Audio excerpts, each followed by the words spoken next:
Okay, so I'm going to take in this video, and I'm going to go through these cases, right? So we've been saying about these case 1 and case 2, and we talk about whether A, right? So whether A is equal to B sine A, or A is greater than B sine A, or A is less than B sine A. But really, what you have to understand is B sine A is just the altitude, the height of the triangle.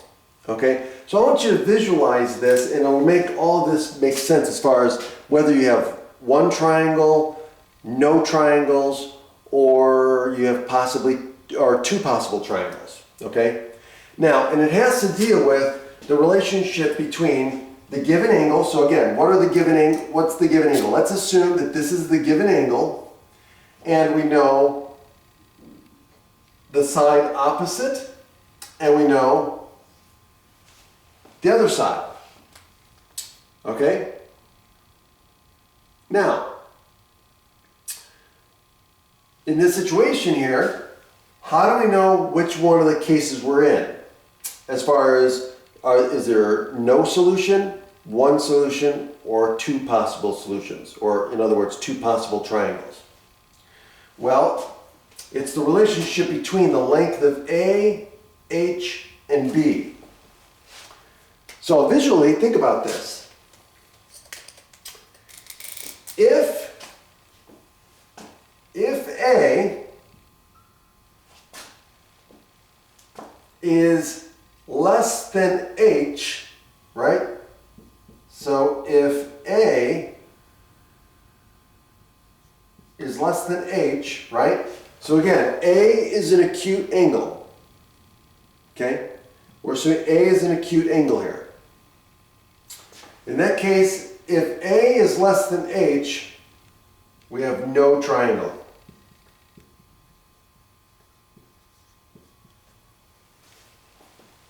Why?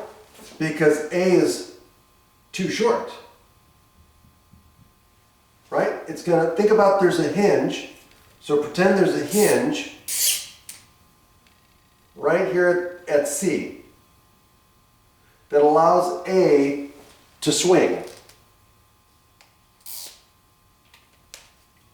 Okay?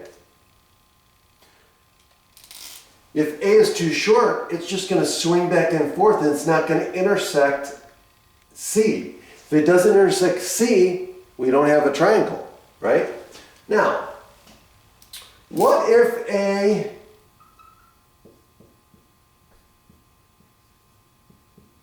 is equal to H? Well, if A is equal to H, well, then we have a right triangle. Right? Because it's going to be exactly the same as H, and so we'll have one triangle, and it'll be a right triangle. Now, what if A is greater than H, right? And A is less than B. Then we have two possible triangles. Why is that? Well, again, take my little hinger mark, okay? So here, if A is greater than H, greater than the height of the triangle, but less than B, then what's going to happen?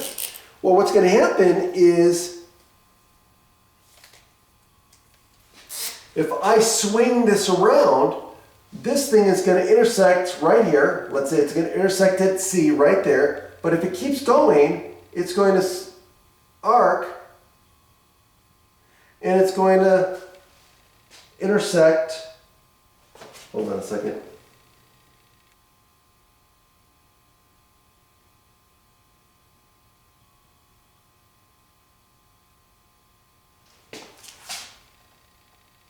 Right about there. So I didn't do my arc very well. Like that. Okay? And so what happens is it could go here, right? So I could have another one that goes here. So that means I have two possible triangles. I have one that goes A, B, or ACB, right? Or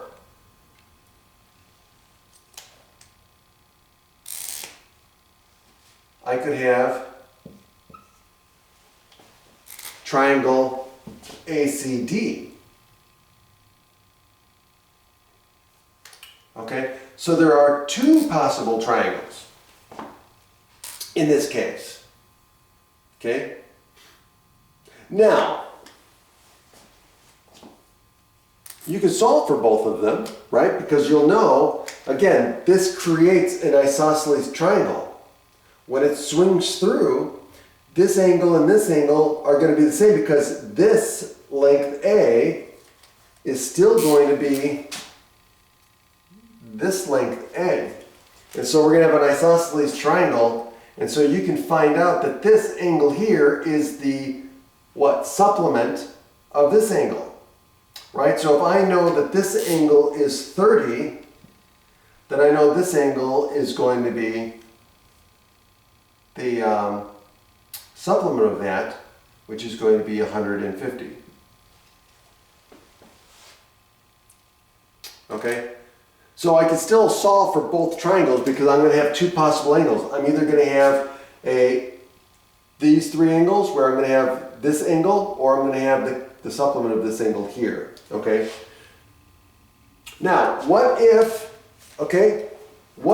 A is greater than B? Well, if A is greater than B, then we have no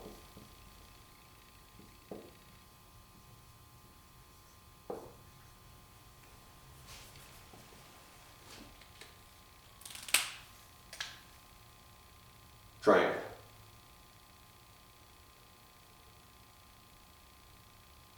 Because again, well, let me see here.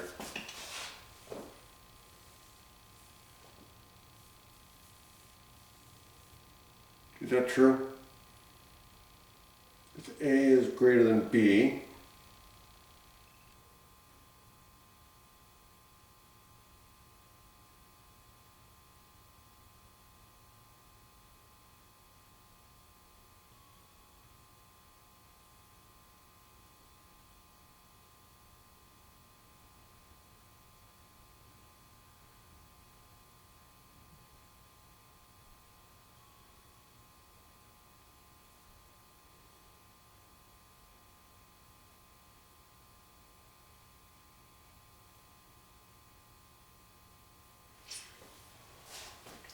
depends on how I'm thinking about this.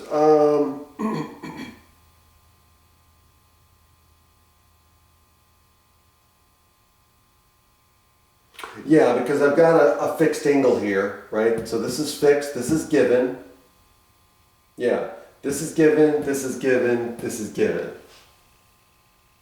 Yeah, so if A is bigger than B, then there's no triangle. That's it. Okay, so I would remember, again, remember this is just the height of the triangle. So if you're trying to memorize these, just think about it in terms of the relationship between this side, the height of the triangle, and this side, and you'll be able to think your way through it, okay, visually. Okay? Have a great day.